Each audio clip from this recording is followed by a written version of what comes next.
Assalamualaikum warahmatullahi wabarakatuh. Salam Rahayu, Rahayu, Rahayu. Jumpa lagi dengan saya di channel New Edi Solar Tutorial.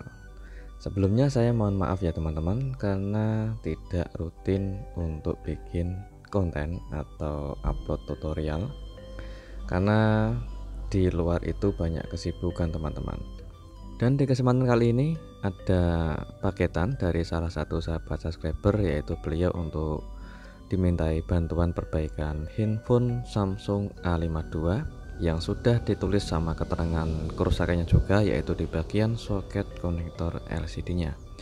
Karena sebelum untuk beliau mengirim handphone ini sudah konsultasi via WhatsApp dan menceritakan untuk kronologi kerusakan handphone ini. Sebelumnya habis kemasukan air dan sudah diperbaiki sama teknisi di daerah beliau, dan teknisinya mungkin tidak bisa melanjutkan perbaikan atau mungkin tidak sanggup untuk perbaikannya, dan beliau dimintai bantuan untuk memperbaiki handphone ini. Saya coba untuk cek terlebih dahulu, kita bongkar dan kita cek untuk kerusakan infonya teman-teman. Oke, setelah saya bongkar, untuk saya unboxing, dan handphonenya itu sudah dibongkar ya teman-teman, dan LCD nya pun sudah terlepas, dan ada bagian soket konektor yang ada di bagian fleksibel LCD itu sudah tidak ada, dan juga ada bagian pin kaki konektor yang rusak atau hangus yang disebabkan oleh korosi kemasukan air. Oke, jadi kita akan lanjut untuk proses pengecekan terlebih dahulu teman-teman. Kita bongkar dulu. Untuk di bagian bawah ada buzzer, dan di bagian ini ada fleksibel mainboard. Kita cek untuk di bagian soket konektor fleksibel mainboardnya juga ada bagian yang hitam atau korosi yang disebabkan oleh kemasukan air. Jadi di setiap fleksibel mainboard itu ada jalur tertentu ya teman-teman, mulai jalur LCD dan juga ada jalur dari mikrofon, speaker, dan juga nada dering. Dan di bagian ini adalah soket konektor fleksibel LCD nya yang sudah tidak ada soketnya, dan saya cek itu ada bagian fleksibel yang ada cacatnya atau luka yang mungkin agak berlubang atau kena goresan, seperti habis kena pinset atau benda tajam lainnya ya teman-teman, karena cacat sebagian di bagian fleksibelnya. Dan sekeliling LCD atau di bagian fisik keseluruhan bentuk dari LCD ini sengaja saya coba untuk cek terlebih dahulu, karena ada bagian yang kena air, ada bekas sisa air ya teman-teman. Di bagian belakang ada bekas sisa air yang kelihatan seperti jamur atau korosi. Dan di bagian fleksibelnya kita cek secara keseluruhan. Ini adalah bagian yaitu fleksibel mainboard, juga terdapat pin kaki konektor yang hangus atau bekas korosi air. Di bagian ini kita coba untuk angkat menggunakan solder ya teman-teman, bukan menggunakan blower. Kita letakkan fleksibelnya ke bagian gagang solder atau bagian ujung mata solder. Setelah kita angkat, terdapat jalur kaki pin konektor yang ada di bagian fleksibel maupun di bagian konektornya sendiri. Itu ada bagian kaki atau bagian pin kaki, itu salah satunya ada yang hangus atau korosi. Jadi kita klik dulu seperti ini, yaitu untuk mengetahui apakah jalur masih ada atau jalurnya hilang. Di bagian soket konektornya juga kita klik di bagian yang hitam atau hangus. Setelah kita klik, kita bersihkan untuk mengetahui pin kaki konektornya ini masih utuh atau jalurnya bermasalah atau tidak teman-teman. Setelah kita klik sudah kelihatan, kita coba kasih fluk dan solder ulang. Ini untuk mengasih tenol baru ya teman-teman. Untuk di bagian soket konektor yang pinnya itu hangus, kita coba klik dan kita solder ulang. Setelah itu kita coba untuk pasang ulang. Setelah kita bersihkan korosi di setiap pin kaki konektornya yang hangus, dan kita pasang ulang. Oke, untuk pemasangan juga tetap sama menggunakan solder, yaitu kita letakkan fleksibelnya ke bagian gagang solder dan kita presisikan konektornya. Setelah konektor terpasang, kita bersihkan dan kita cek ulang, yaitu untuk memastikan pin kaki konektornya ini sudah terpasang presisi atau belum, dan sudah nempel semua atau belum. Jadi di setiap kaki pinnya kita koreksi agar tidak ada kaki pin yang tidak nempel atau kurang presisi. Dan di bagian ini juga kita cek di bagian fleksibel sebelahnya itu juga terdapat fleksibel konektor, yang ini adalah bagian konektor atas yang bagian mesin, yaitu untuk menghubungkan fleksibelnya ke mesin. Ini adalah bagian yang atas yang panjang, terdapat korosi juga. Kita coba untuk angkat fleksibelnya, maksud saya fleksibel konektor LCD nya. Oke, setelah kita angkat fleksibel konektor LCD atau mainboardnya, kita cek dulu. Oke, ada beberapa kaki pin konektor yang ada di bagian fleksibel itu juga terdapat korosi atau hangus yang warna hitam. Kita kerik dan kita solder ulang, yaitu untuk memperbaharui bagian pin kaki konektor yang ada tenolnya. Kita perbarui untuk mengasih tenol yang baru. Setelah kita solder ulang, kita bersihkan. Jika sudah tidak ada korosi lagi di bagian fleksibelnya maupun di bagian konektornya, kita pasang ulang teman-teman. Ini adalah alternatif awal sebelum kita mengganti spare partnya. Kita bisa belajar untuk perbaikan. Jadi apabila kalian ribet atau enggak mau memperbaikinya atau tidak mau berusaha memperbaikinya, kalian bisa langsung coba mengganti fleksibel mainboard yang baru. Tapi kalau saran saya, lebih baik kita sedikit demi sedikit bisa belajar untuk perbaikan yang mungkin sekecil apapun itu kerusakannya. Oke, setelah kita perbaiki dan kita solder ulang dan kita pasang ulang, kita cek ulang untuk di bagian pin kaki konektornya sudah terpasang presisi atau belum.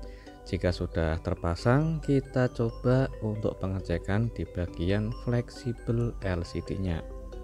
Ini adalah bagian fleksibel LCD, konektornya sudah tidak ada dan ada bagian salah satu kaki konektor pin yang hangus atau rusak. Oke, sementara kita lindungi karena untuk di bagian fleksibel LCD-nya masih nempel di bagian LCD, jadi harus extra hati-hati. Dan di bagian ini kita kerik bagian pin kaki yang hangus teman-teman.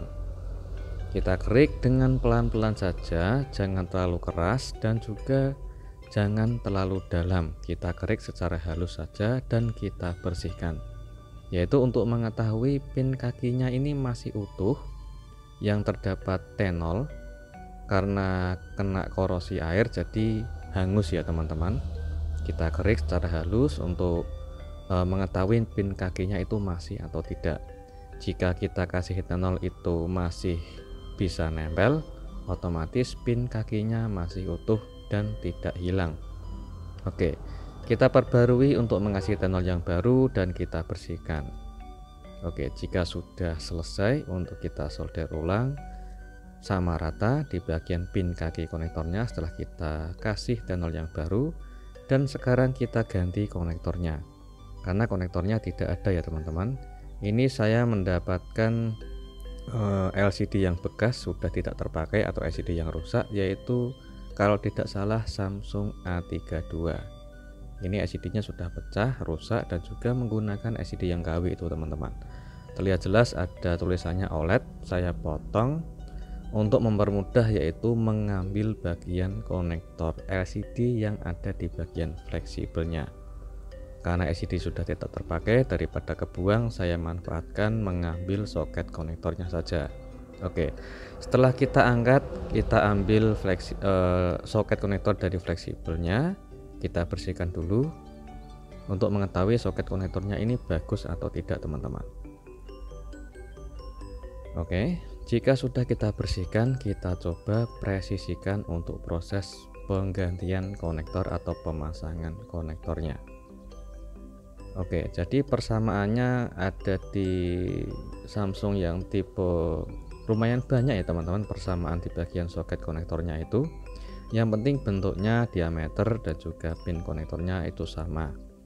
Oke, setelah kita pasang menggunakan teknik seperti tadi, menggunakan gagang solder tanpa menggunakan blower, itu lebih aman, yaitu untuk menghindari resiko bagian LCD-nya tidak ikut kepanasan atau ikut rusak teman-teman.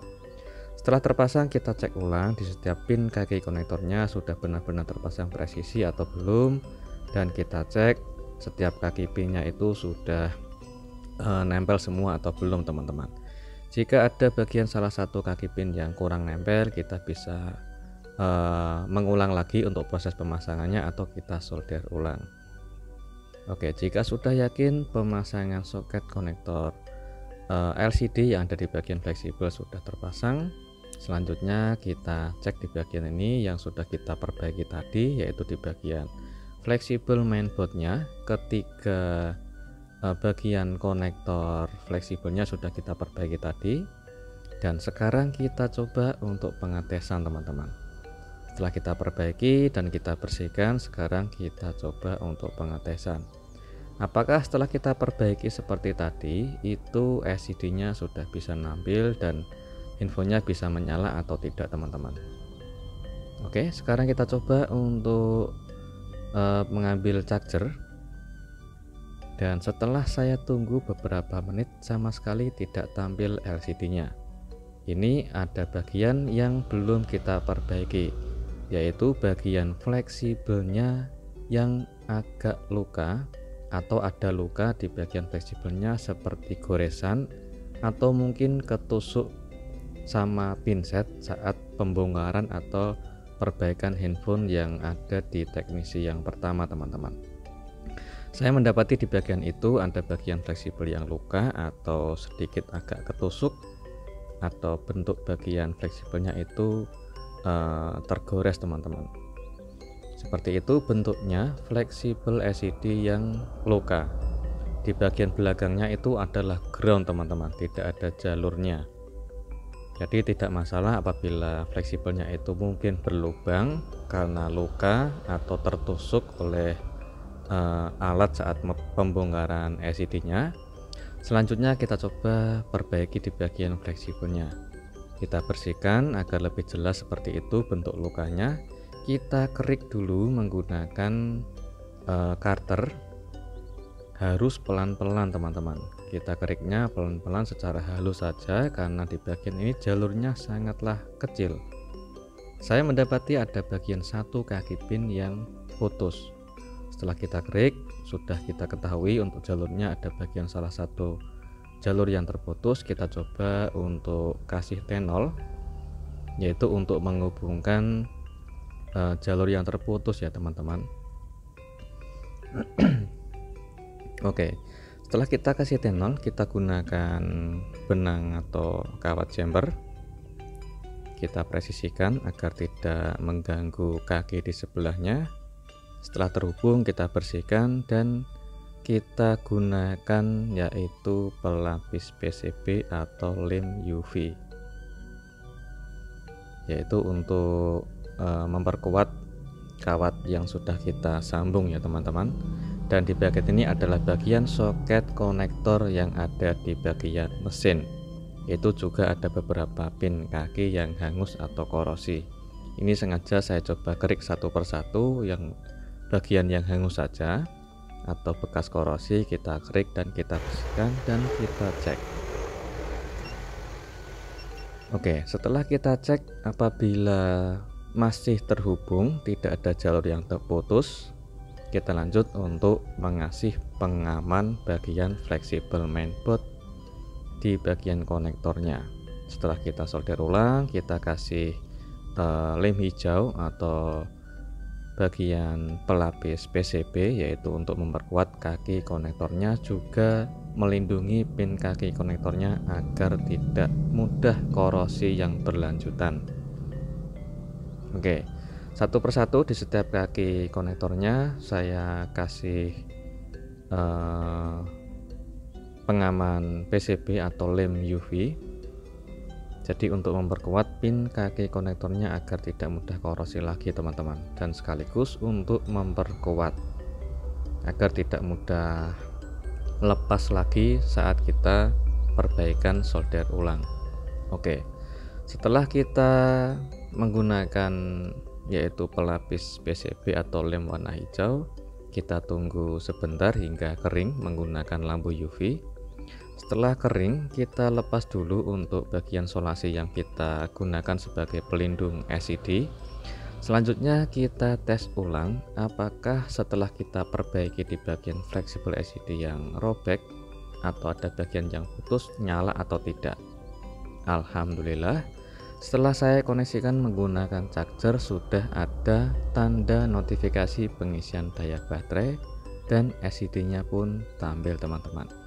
Oke, jangan senang dulu di tahap ini, kita coba untuk pengetesan lebih dalam, yaitu untuk mengetahui handphone ini menyala dengan normal atau tidak teman-teman. Karena handphone ini bekas kemasukan air dan juga ada bagian LCD di bawah atau di belakang LCD juga kemasukan air. Oke, saya coba untuk tes dulu untuk memaksimalkan pengerjaan apakah LCD ini benar-benar masih normal atau tidak karena habis kemasukan air teman-teman. Alhamdulillah sudah sukses, touchscreen-nya bisa berjalan dengan normal dan juga LCD-nya pun bisa berfungsi dengan normal. Namun ada kendala saat saya menunggu persentase baterainya ini biar mengisi full, ternyata LCD-nya itu tiba-tiba tidak tampil lagi atau gelap lagi teman-teman. Jadi LCD-nya pun tiba-tiba gelap dan tidak keluar gambar lagi. Ini sudah saya cek secara keseluruhan karena LCD-nya itu hampir keseluruhan kemasukan air, terdapat banyak korosi, dan di bagian fleksibelnya juga sudah kita perbaiki, namun hasilnya hanya sebentar menyala namun kembali gelap atau mati lagi. Saya curiga untuk bagian fleksibelnya ada masalah lain yang mungkin harus diperbaiki menggunakan cara bonding atau penggantian fleksibel. Jadi saya hubungi sama beliau untuk saya tawarin untuk memakai LCD yang ori copotan atau untuk penggantian LCD saja. Ini saya mendapatkan LCD yang ori bekas copotan yaitu minus retak teman-teman. Jadi saya coba bantu beliau untuk mencari LCD yang original tanpa harus kita mengganti LCD yang baru atau LCD yang KW. Jadi saya sarankan beliau untuk penggantian LCD yang original meskipun ori copotan atau original yang minus retak atau minus ringan. Jadi saya coba hubungi sama beliau alhamdulillah setuju karena saya sarankan apabila penggantian LCD yang original otomatis hasilnya sangat bagus dan juga masih support fingerprint atau sidik jari teman-teman. Ini adalah hasil LCD yang copotan yang minus retak. Saya tes dulu sebelum saya mengganti kaca touchscreen-nya, karena beliau saya sarankan apabila setuju untuk saya carikan LCD yang ori hanya minus ringan yaitu ada keretakan, saya sarankan untuk penggantian kaca touchscreen agar pemakaiannya agar lebih tahan lama dan awet ya teman-teman, karena resikonya sangat tinggi apabila kaca retak kita coba pertahankan untuk pemakaian, apabila mungkin nggak sengaja jatuh lagi itu bisa bahaya teman-teman, karena LCD-nya itu cukup lumayan mahal yang original. Kalau kepengen murah ya diganti LCD yang KW saja teman-teman. Ini adalah hasilnya setelah saya selesai yaitu penggantian kaca touchscreen-nya. Kalian bisa tunggu tutorial atau part kedua yaitu penggantian kaca touchscreen Samsung A52 ini dengan LCD yang original copotan. Dan saya tes menggunakan sidik jari atau fingerprint, ini masih support dan sangat sensitif teman-teman. Dan hasilnya sudah selesai, semoga bermanfaat dan jumpa lagi di tutorial berikutnya. Assalamualaikum warahmatullahi wabarakatuh. Salam rahayu, rahayu, rahayu.